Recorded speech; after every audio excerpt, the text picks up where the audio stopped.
Hello girls and boys, Skill Nation here. Today's video I want to talk about some tricks and knowledge of Titan Quest 2. This won't be a general guide for beginners, and I won't explain where you have to click what exactly to make this or this work, but it's more for those people who have a little bit of experience in the ARPG genre, like Last Epoch, PoE, Diablo or similar games, right? So you can play your build better and stuff like this won't happen to you.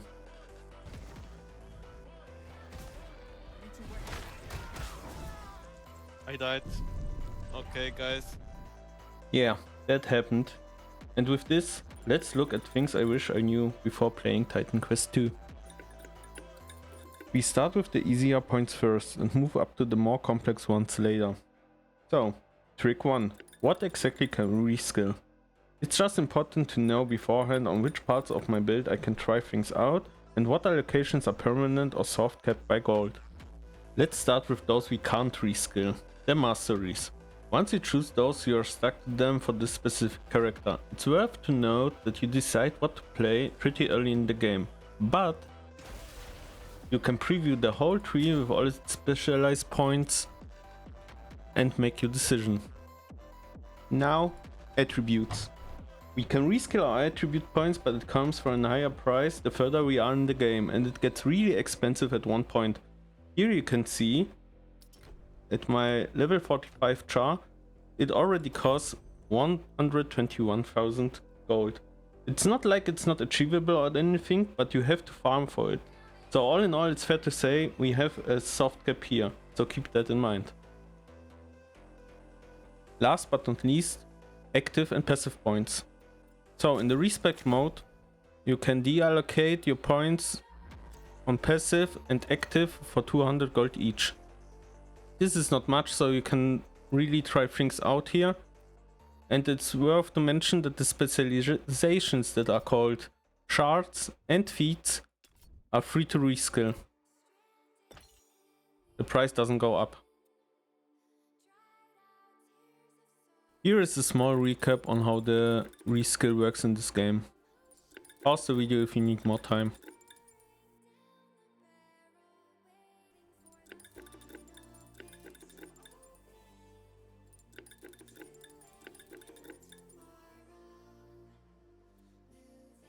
Let's look at a neat little feature I stumbled upon while I was planning my builds. I call it the Respec Trick. So after we choose our mercenaries, the game hides the feats of the passive points for each respectable threshold, like you can see here. But what you can do without spending any gold, go into the Respec mode, get some buttons back from the other passive points, and allocate them in the passive points you want to check the feats of. After you checked what you wanted to check, just discard the changes without paying a dime. Okay, so the next step is to understand the shard system.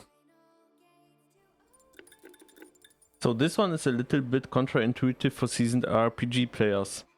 In Titan Quest 2, our skill points we get don't make our abilities stronger just by bumping the level up. What we get though are slots for shards like we can see here. You need to get those thresholds to get shards and modify your ability, which then makes your ability stronger. Let's look at an example. You see I have an ability that would get a shard on level 17. If I allocate 1 point, nothing changes on our ability, so the point would be wasted if you don't have more. When we get to 17 now, we get 1 shard and we can modify our ability to make it stronger. So with this knowledge we can now understand why it's efficient to get the 3 first points in an ability. Let's skill it, and you can see we got 3 shards for 3 points. Later down the line you need 2 points per shard. Now that we know how the shard system works, let's look at trick 4. Don't miss out on the core mastery. I'm pretty sure many players will put all their points into our cool and fancy specialized trees like Storm and Rogue. But don't be mistaken, the core mastery is a real powerful tool to supplement our build, and there are 2 use cases for this. 1. the early game. At the beginning you will have a lot of problems to keep your energy up. That's why it makes a lot of sense to get your primary attack up and get stacks for our other abilities through this, like Floor or Rage. Or just getting more damage for little energy use, like here, Vitality for 5 energy. Use case 2, the endgame. It might not be efficient to hunt for the last shards where we need 2 active points to get our next threshold for minimal gains. It might be better to get powerful buffs on our dodge and barrier, like here, Celerity, which gives us all speed, which includes attack, cast and movement speed. Or my personal favorite, and in my humble opinion the best shard in the game, the ailment cleans on our barrier. This one creates us a nice panic button where we get effective HP and the cleanse for all dots in the game. In Titan Quest 2 all active abilities have keywords, and those tell us how the skill works. Most keywords work in the way we are used to know, like a spell being a spell, or a weapon skill using our weapon stats for the ability's damage. However, there are 3 keywords that stand out and maybe don't work like we are used to. Here is a quick screenshot where you can find the keywords for your ability.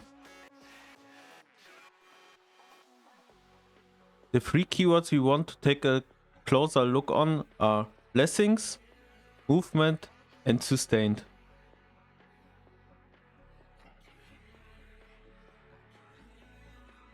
Let's look at our blessings first.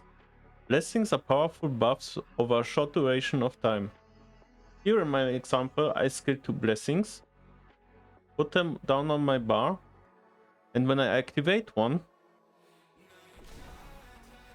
both get cooldown. So it doesn't make a lot of sense to skill both when they share a global cooldown. Now let's look at movement. I have here 2 movement skills. And other than in other action RPGs, like let's say Last Epoch, when we use a movement ability, it doesn't share cooldown with the other one.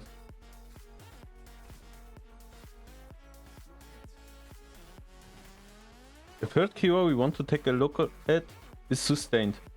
Sustained is a powerful buff which we get for the cost of reserved energy. In most other games it would translate to auras. Here I have 2 sustain skills which I can stack over each other and reserve energy for both of them.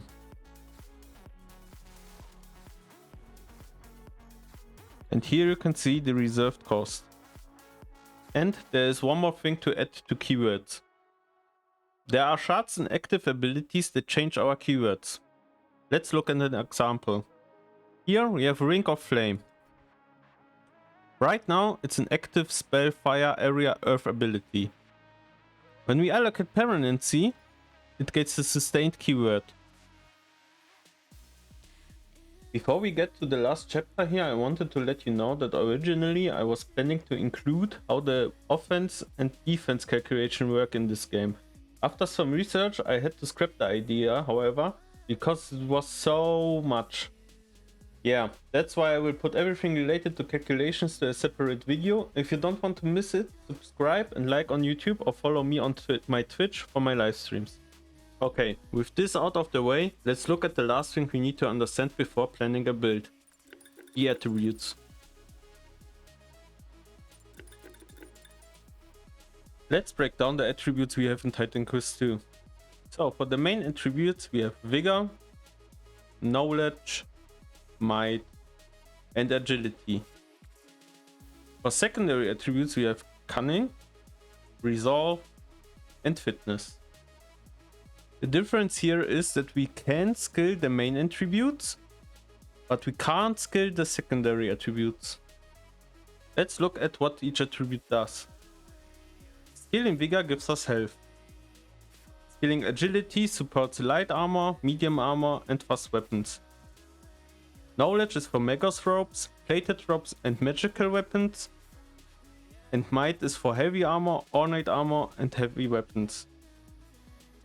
Those will be the requirements for the gear you want to wear. The secondary attributes are for damage types.